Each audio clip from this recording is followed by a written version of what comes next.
नमस्कार दोस्तों, स्वागत है आप सभी का आपके अपने YouTube channel goal of you पे। जैसा कि आप लोगों की साइंस का सेशन लेकर आए हैं, साइंस का सेशन 2 पहला एक वीडियो डाल चुके हैं, ये सेशन 2 है। चलिए बिना समय गवाए वीडियो को शुरू करते हैं।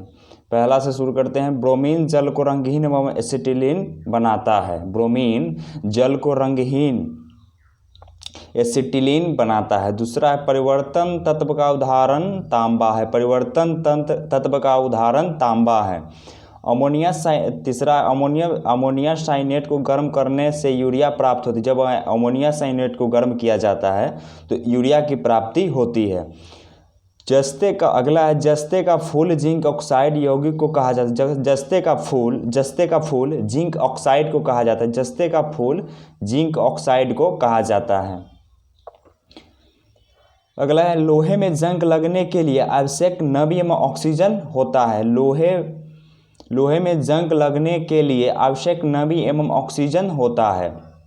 अगला है सौर हवाएं प्लाज्मा नामक पदार्थ की बनी होती है। सौर हवाएं जो होती है वो प्लाज्मा नामक पदार्थ की बनी होती है।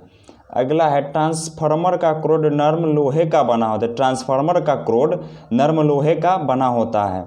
अगला है लोहे के साथ कार्बन का रासायनिक यौगिक सेमेंटाइट कहलाता है। लोहे के साथ कार्बन का रासायनिक यौगिक सेमेंटाइट कहलाता है।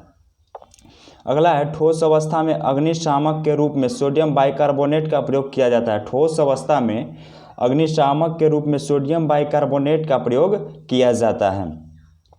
अगला है वह तत्व जो स्टील के समान मजबूत पर भार में उसकी आधी होती है, क्या कहलाती है?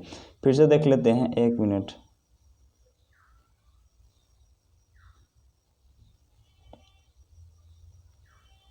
वह तत्व जो स्टील के समान मजबूत है पर उसकी भार में आधी होती है, टाइटेनियम कहलाता है। शुष्क चूने पर क्लोरीन प्रवाहित करने पर ब्लीचिंग पाउडर बनता है। शुष्क चूने पर क्लोरीन प्रवाहित करने पर ब्लीचिंग पाउडर बनता है। अगला है अवारा तत्व हाइड्रोजन को कहा जाता है। अवारा तत्व किसे कहा जाता है? तो अवारा तत्व हाइड्रोजन को कहा जाता है।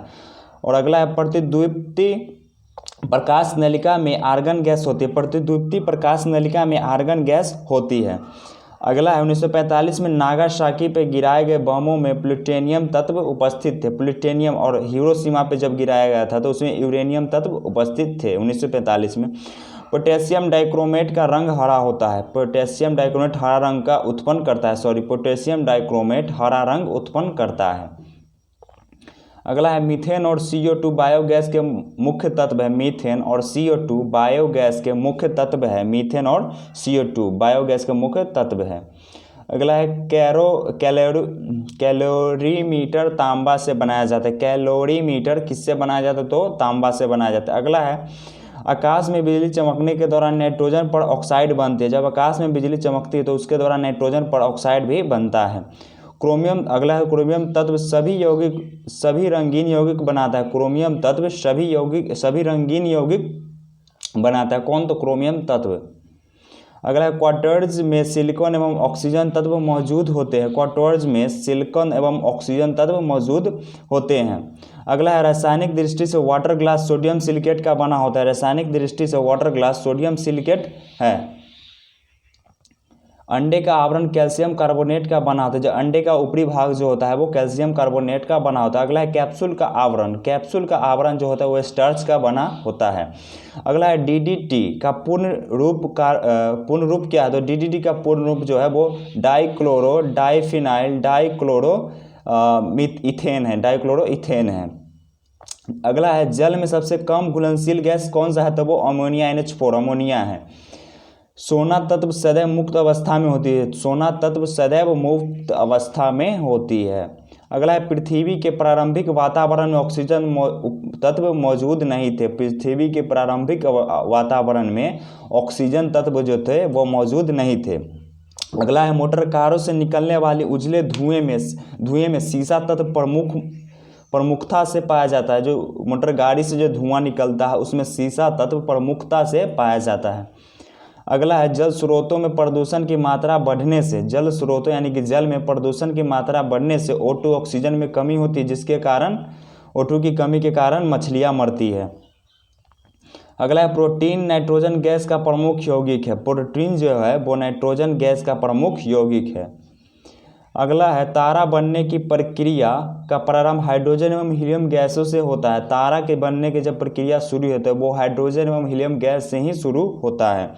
अगला है बिजली चमकने के कारण हवा में मौजूद ऑक्सीजन और नाइट्रोजन का कुछ भाग नाइट्रोजन ऑक्साइड में परिवर्तित हो जाता है। जब बिजली चमकती है तो हवा में मौजूद जो होता है ऑक्सीजन नाइट्रोजन का कुछ भाग नाइट्रोजन ऑक्साइड में परिवर्तित हो जाते हैं। अगला है कांच सीमेंट और क्वार्ट्ज का उभयनिष्ठ तत्व सिलिकॉन है। कांच सीमेंट और क्वार्ट्ज का उभयनिष्ठ तत्व, ये तीनों में कॉमन तत्व जो होते हैं वो सिलिकॉन होते हैं।